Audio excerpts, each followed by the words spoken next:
Pasta, ಜ್ಯೂಸಿಯಾಗಿರುವಂಥ neer dosa pasta. Hi hello ನಮಸ್ಕಾರ ಎಲ್ರಿಗೂ. ನಾನು ನಿಮ್ಮ ಪ್ರೀತಿ ಹರಿಣಿಜಯಂತ್. ನಾನಿವತ್ತು ನೀರ್ದೋಸೆ ಪಾಸ್ತಾ ಮಾಡಿ ತೋರಿಸ್ತಾ ಇದ್ದೀನಿ. ತುಂಬ ಟೇಸ್ಟಿಯಾಗಿ ಜ್ಯೂಸಿಯಾಗಿರುತ್ತೆ, ತುಂಬ ಸೂಪರಾಗಿರುತ್ತೆ. ನೀವು ಒಂದು ಸಲ ಟ್ರೈ ಮಾಡಿ. ನಾನು ಇದಕ್ಕೆ ಬೇಕಾಗಿರುವಂಥ ಇಂಗ್ರೀಡಿಯೆಂಟ್ಸ್ ಏನೆಲ್ಲ ಹೇಳ್ತಾ ಬರ್ತೀನಿ. ಮೊದಲನೇದಾಗಿ ನಾನಿಲ್ಲಿ ಸಣ್ಣದಾಗಿ ಹೆಚ್ಚಿರುವಂಥ ಒಂದು ದೊಡ್ಡ ಸೈಜಿನ ಈರುಳ್ಳಿನ ಕಟ್ ಮಾಡಿ ಇಟ್ಕೊಂಡಿದ್ದೀನಿ. ಅದೇ ಥರ ಬೆಳ್ಳುಳ್ಳಿನ ಈ ಥರ ಕಟ್ ಮಾಡಿ ಇಟ್ಕೊಂಡಿದ್ದೀನಿ. ಟೊಮೆಟೊ ಹಣ್ಣನ್ನು ಈ ಥರ ಸಣ್ಣದಾಗಿ ಕಟ್ ಮಾಡಿ ಇಟ್ಕೊಂಡಿದ್ದೀನಿ. ಆಮೇಲೆ ಕೊತ್ತಂಬರಿ ಸೊಪ್ಪನ್ನು ಈ ಥರ ಕಟ್ ಮಾಡಿ ಇಟ್ಕೊಂಡಿದ್ದೀನಿ. ಆಮೇಲೆ ಇದಕ್ಕೆ ನೋಡಿ ಹಾಲ್ ಪಾಮ್ ಚಿಕನ್ ಮಿಕ್ಸ್ 1 ಟೇಬಲ್ ಸ್ಪೂನ್ ಹಾಕಿದ್ದೀನಿ. ಆಮೇಲೆ ಚಿಕನ್ ಗೀ ರೋಸ್ಟ್ ಪೌಡರ್ ಇದು ಒಂದು 1/4 ಟೇಬಲ್ ಸ್ಪೂನಷ್ಟು ಹಾಕಿದ್ದೀನಿ. ಇದು ಅರಸಿನ ಪುಡಿ ಇದು. ಆಮೇಲೆ ಇದು ಸ್ವಲ್ಪ ಪೌಡರ್ ಉಪ್ಪು ಸಾಲ್ಟ್.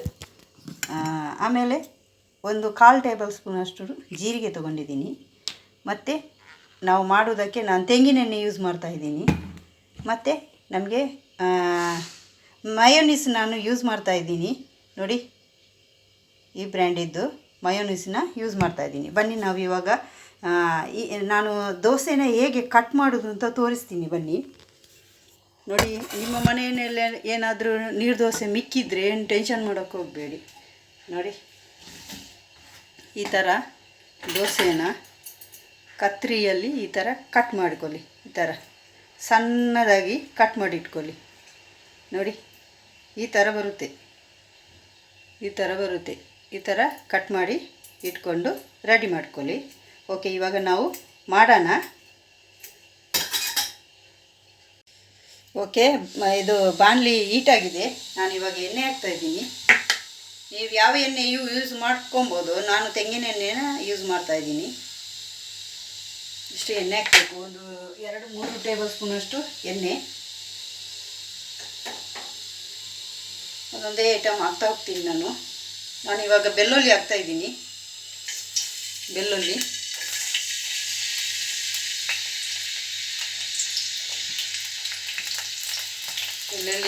ಬಿಸಿ ಹಾಕ್ತಿರ್ಬೇಕಾದ್ರೇ ಈರುಳ್ಳಿ ಹಾಕ್ತಾಯಿದ್ದೀನಿ.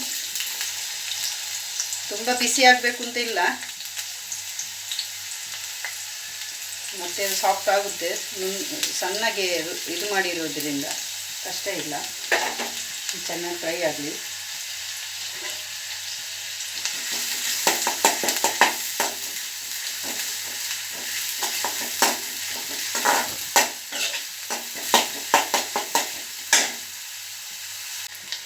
ಓಕೆ, ಇವಾಗ ಈರುಳ್ಳಿ ಫ್ರೈ ಆಗ್ತಾ ಬಂತು.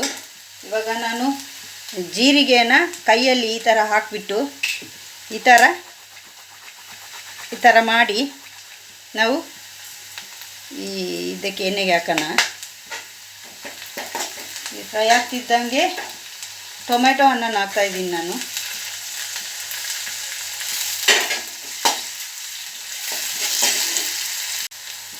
ಓಕೆ, ಇದು ಫ್ರೈ ಆಯಿತು. ಇವಾಗ ನಾನು ಒಗ್ಗರಣೆಗೆ ಒಂದು ಸ್ವಲ್ಪ ಕೊತ್ತಂಬರಿ ಸೊಪ್ಪನ್ನು ನಾನು ಆ್ಯಡ್ ಮಾಡ್ತಾಯಿದ್ದೀನಿ. ಸ್ವಲ್ಪ ಮಿಕ್ಕಿ ಉಳಿಸೋಣ, ಮತ್ತೆ ಬೇಕು ಸ್ವಲ್ಪ ಇದಕ್ಕೂ ಹಾಕ್ತಾಯಿದ್ದೀನಿ ನಾನು.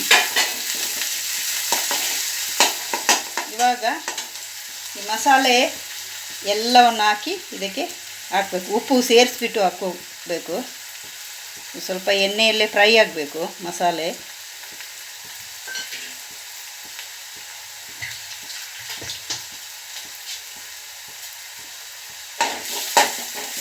ಈ ಥರ ಮಸಾಲೆ ಫ್ರೈ ಆಗಬೇಕು. ಲೋ ಫ್ಲೇಮಲ್ಲಿ ಇಟ್ಬಿಡಿ,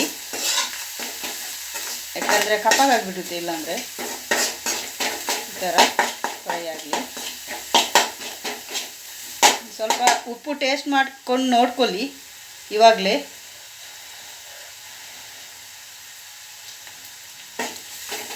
ಓಕೆ, ಉಪ್ಪು ಕರೆಕ್ಟ್ ಇದೆ. ಒಂದೇ 1 ಪಿಂಚ್ 2 ಪಿಂಚ್ ಹಾಕಿದ್ದೀನಿ ಅಷ್ಟೇ, ಯಾಕಂದ್ರೆ ನೀರು ದೋಸೆಗೆ ನಾವು ಆಲ್ರೆಡಿ ಉಪ್ಪು ಹಾಕಿರ್ತೀವಿ. ಹಾಗಾಗಿ ಇದು ಇವಾಗ ಚೆನ್ನಾಗಾಗಿದೆ. ಇವಾಗ ಈ ಕಟ್ ಮಾಡಿರುವಂಥ ಎಲ್ಲ ನೀರ್ದೋಸೆ ಪೀಸಸ್ನೆಲ್ಲ ಇದಕ್ಕೆ ಹಾಕ್ತಾಯಿದ್ದೀನಿ ನಾನು. ಇವಾಗ ಚೆನ್ನಾಗಿ ಮಿಕ್ಸ್ ಮಾಡ್ಕೊಬೇಕು ಈ ಥರ. ಇವಾಗ ತಲೆ ಹಿಡಿಯೋ ಚಾನ್ಸಸ್ ಇರುತ್ತೆ, ಜಾಸ್ತಿ ಇದು ಮಾಡೋಕ್ಕೆ ಹೋಗಬೇಡಿ. ಇಷ್ಟೇ ನೋಡಿ, ತಲೆ ಹಿಡಿಯುತ್ತೆ. ಲೋ ಫ್ಲೇಮಲ್ಲೇ ಇಡಬೇಕು.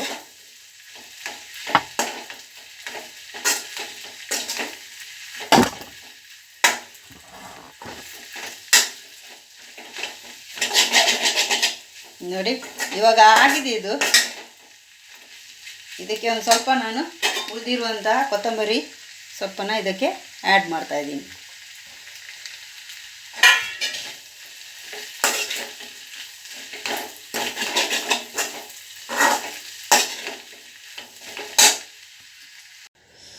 ಇವಾಗ ಇದು ಆಗಿದೆ, ನಾನು ಸ್ಟವ್ ಆಫ್ ಮಾಡಿದ್ದೀನಿ. ಇವಾಗ ಮಯೋನೀಸ್ ಹಾಕ್ತಾಯಿದ್ದೀನಿ ನಾನು. ನೋಡಿ 2 ಸ್ಪೂನ್ ಅಷ್ಟು ಸಾಕು. ನಿಮಗೆ ಬೇಕಾದರೆ ಮತ್ತೆ ನೋಡಿಕೊಂಡು ಹಾಕ್ಕೊಳ್ಳಿ.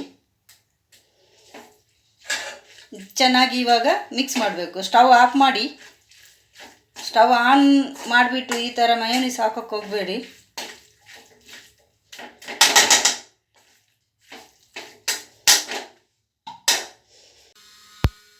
ಹಾಯ್, ನಿಮ್ಮ ಮನೆಯಲ್ಲಿ ಮಕ್ಕಳು ನೀರು ದೋಸೆ ತಿನ್ನಲ್ವಾ?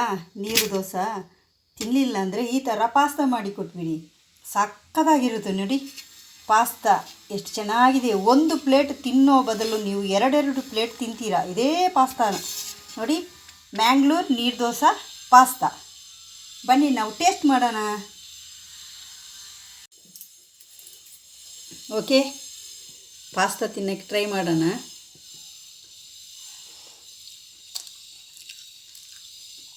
ವಾವ್, ಸ್ವರ್ಗ! ಸೂಪರಾಗಿ ಬಂದಿದೆ.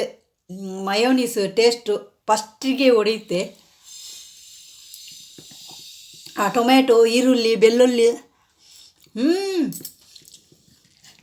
ತಿಂತಾಯಿದ್ರೆ ತಿಂತಾನೇ ಇರಬೇಕು ಅನಿಸುತ್ತೆ, ಅಷ್ಟು ಚೆನ್ನಾಗಿದೆ ನೋಡಿ ನೀರು ದೋಸೆ ಪಾಸ್ತಾ. ಯಮ್ಮಿ. ಮಕ್ಕಳಂತೂ ಇಷ್ಟಪಟ್ಟು ತಿಂತಾರೆ. ಖಾರ ಸ್ವಲ್ಪ ಲೈಟಾಗಿ ಹಾಕಿ ಮಕ್ಕಳಿಗಾದರೆ. ದೊಡ್ಡವರಾದರೆ ನಿಮ್ಗೆ ಖಾರ ಬೇಕು ಅಂತಾದರೆ ನೀವು ಟ್ರೈ ಮಾಡ್ಕೊಳ್ಬೋದು. ಜ್ಯೂಸಿಯಾಗಿ ಸೂಪರಾಗಿದೆ. ವಾವ್, ನನಗಂತೂ ಇಷ್ಟ ಆಯಿತು. ಓಕೆ, ನೀವು ಟ್ರೈ ಮಾಡಿ ಗಾಯ್ಸ್. ಓಕೆ, ಬಾಯ್.